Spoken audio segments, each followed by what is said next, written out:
RP Notícia. Apoio Cultural Cinépolis. Você nunca viu cinema assim? Promoção Cerezer. Saiba mais em promoçãocerezer.com.br.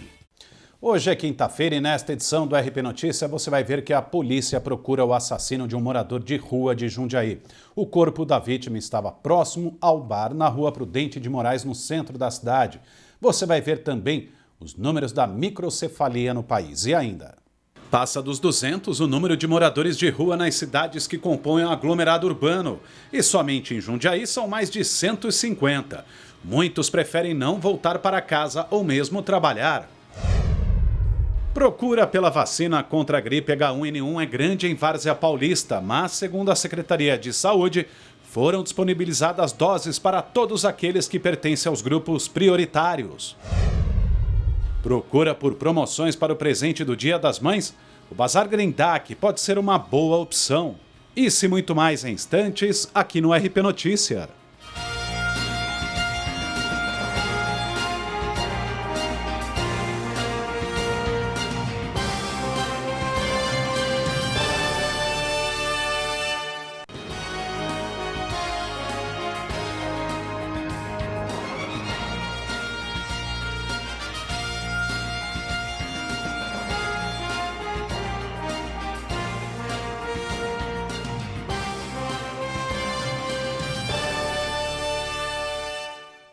Boa noite.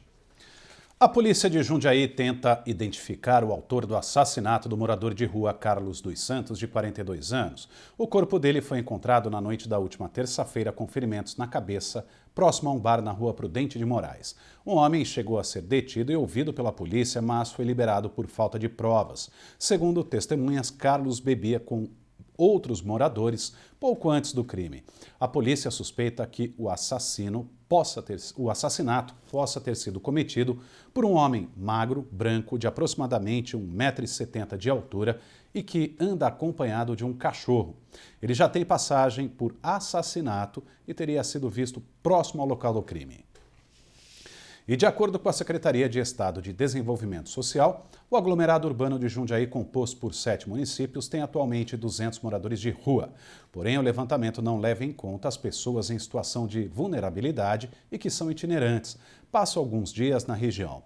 A situação preocupa em Jundiaí. Um dos locais onde os moradores de rua se concentram é no bairro Ponte São João e muitos deles preferem permanecer nas ruas a voltar para a família ou mesmo arrumar um emprego. O ato de dar esmolas não é incentivado em alguns pontos de Jundiaí. O cartaz no bairro Ponte São João pede que não se faça nenhuma contribuição, mas é muito difícil escapar de não ser abordado em algum outro local da cidade. Basta parar o carro em um semáforo que eles aparecem. Há cruzamentos em que cada farol tem uma pessoa pedindo.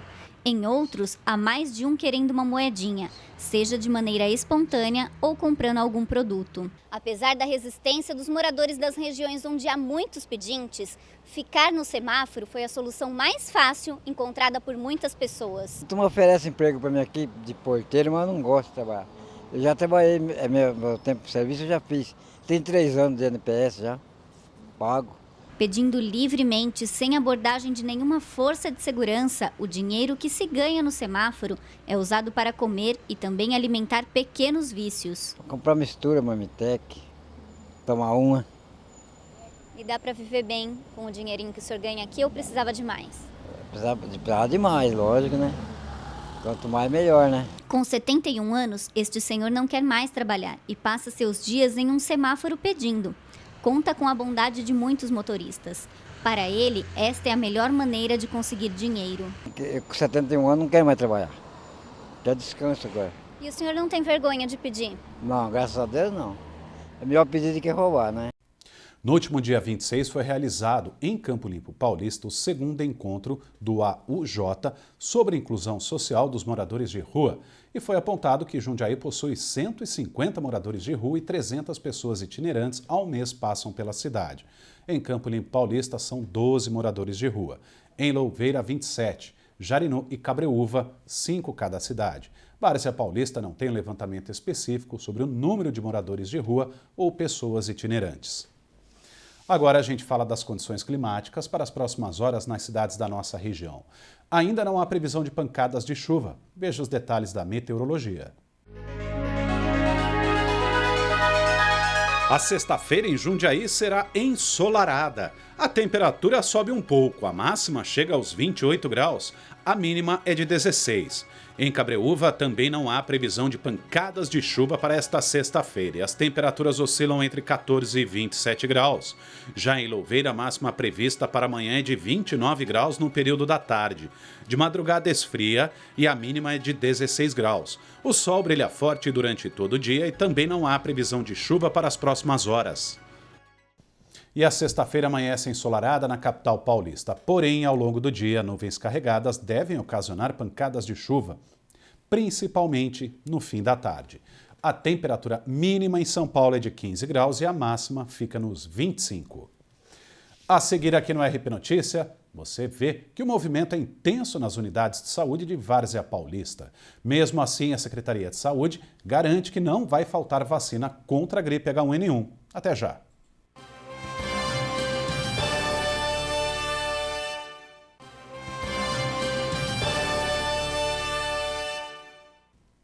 O novo boletim epidemiológico do Ministério da Saúde, divulgado ontem, aponta que até o dia 30 de abril foram confirmados 1.271 casos de microcefalia e outras alterações do sistema nervoso, sugestivos de infecção congênita.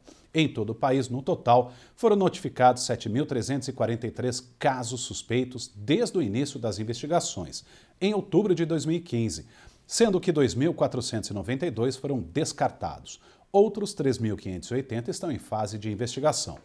O informe reúne semanalmente as informações encaminhadas pelas secretarias estaduais de saúde. Dos casos confirmados, 203 tiveram confirmação laboratorial para o Zika vírus. E agora a gente fala da campanha de vacinação contra a gripe H1N1. Em Várzea Paulista, os novos lotes já chegaram e o movimento nas unidades básicas de saúde do município permanece alto. Mesmo assim, a garantia é que desta vez não falte vacina para os grupos prioritários. A picadinha é bem rápida, porém arranca choro das crianças. Mas Gabriela Pereira, a mãe do pequeno Fábio, sabe bem da importância da vacinação. Eu tenho visto muitos casos de gripe e eu acho que vacinar é importante para prevenção, né? A criança não vai sofrer tanto e hoje em dia a gente tem visto muita notícia de gripe, então acho que a prevenção é o ideal. Quanto mais cedo você fizer, melhor. Apesar do movimento intenso, a vacinação foi tranquila esta semana nas UBSs de Várzea Paulista. E Dona Ana Maria da Silva também garantiu a dose dela. A gente não pegar a doença, né? Muito importante por causa da vacina, né?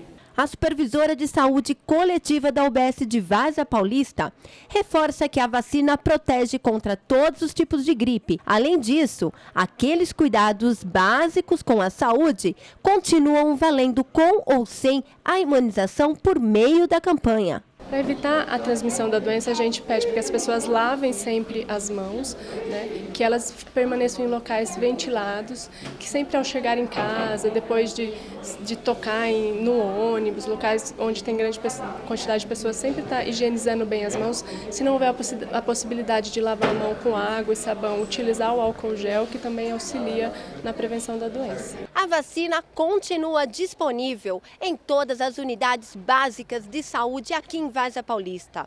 E a expectativa da Secretaria de Saúde Municipal é imunizar 19.200 pessoas dos grupos de prioridade. Na verdade, esse ano foi dividido em 2 etapas por determinação do governo estadual. E aí os grupos prioritários da primeira etapa incluem as gestantes, as puérperas, que são as mulheres que tiveram filhos nos últimos 45 dias, os profissionais de saúde de hospitais, unidades básicas de saúde e de pronto atendimentos, as crianças de 6 meses até 4 anos de idade. De acordo com Aline Lopes, a UBS de Várzea Paulista não está tendo problemas com os recebimentos dos lotes das vacinas. Todas as unidades de saúde elas estão abastecidas, novas remessas da vacina já foram retiradas no governo estadual para estar repondo todas as doses necessárias. No dia D de imunização contra a gripe, no último dia 30, foram aplicadas 6.405 doses em Várzea Paulista, o que corresponde a 33,36% do grupo prioritário. A segunda etapa da campanha será no próximo dia 9, segunda-feira, para os portadores de doenças crônicas, sistema prisional e profissionais da saúde. As unidades básicas de saúde funcionam das 8 horas da manhã até as 5 horas da tarde. E hoje, quinta-feira, aqui no RP Notícia, é dia da análise econômica com Messias Mercadante. Boa noite, Messias. Boa noite. A Lei de Responsabilidade Fiscal, editada ainda no governo do presidente Fernando Henrique Cardoso, proíbe que municípios, estados e União gastem mais do que arrecadam. Mas nos últimos 10 anos, os estados brasileiros vieram sistematicamente solicitando permissão por parte da União para que pudesse contrair novos empréstimos. E essa concessão foi dada a esses estados brasileiros e a realidade hoje é extremamente preocupante. O nível de endividamento dos estados brasileiros é de um montante quase que insuportável, beirando a incapacidade total de pagar essas dívidas. Os estados estão pleiteando, junto ao Supremo Tribunal Federal, ao governo e ao Supremo Tribunal Federal, para que as suas dívidas sejam oneradas com juros simples e não compostos, além de um prazo dilatado de mais cerca de 20 anos aproximadamente, para que possam começar a pagar as suas dívidas. Isso redundaria num ônus para a União da ordem de aproximadamente 400 bilhões de reais. Um problema extremamente complexo, mas o problema vai além. Hoje, 11 estados brasileiros não conseguem pagar as suas dívidas. Esses estados incharam o quadro de funcionários, contrataram mais do que deviam, e 1,5 milhão de servidores públicos não conseguem receber os seus salários. É um estado de calamidade nos estados brasileiros, porque os investimentos também recuaram cerca de 47%, quando comparado com o ano passado. É preciso de um equacionamento. Na época, lá atrás, da Lei de Responsabilidade Fiscal, a União assumiu a dívida dos estados para dar um saneamento financeiro, né, para que pudessem cumprir com a Lei de Responsabilidade Fiscal. Mas a verdade é que a gestão do setor público caminha por caminhos tortuosos. Inchar o quadro de funcionários representa mais votos, representa a liberdade de gastar muito e gastar mal, e o Brasil acaba pagando mais essa conta. Aliás, o consumidor brasileiro que paga os impostos, em última instância, será quem irá pagar mais essa conta no nosso país. Uma boa noite a todos. A seguir aqui no RP Notícia, você vê que o Dia das Mães está chegando e uma boa opção de presente pode ser encontrada no Bazar do Grindac em Jundiaí. Até já!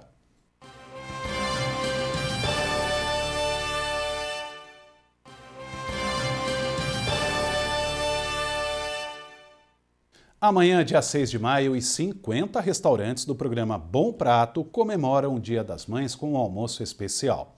No cardápio, estrogonofe de carne, pernil ao molho, batata sauté e ratatouille. O almoço começa a ser servido às 10h30 da manhã para o público prioritário, crianças, idosos e pessoas com deficiência, às 11 horas para o público em geral. O preço do prato é de R$1. Em Jundiaí, o Bom Prato fica na Rua Rangel Pestana, número 1005, no centro da cidade.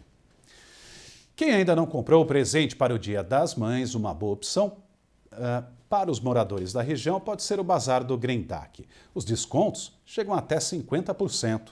As ofertas atraíram muita gente logo nas primeiras horas de funcionamento do bazar. Quem visitou garante que é possível fazer bons negócios. O preço está muito bom, realmente.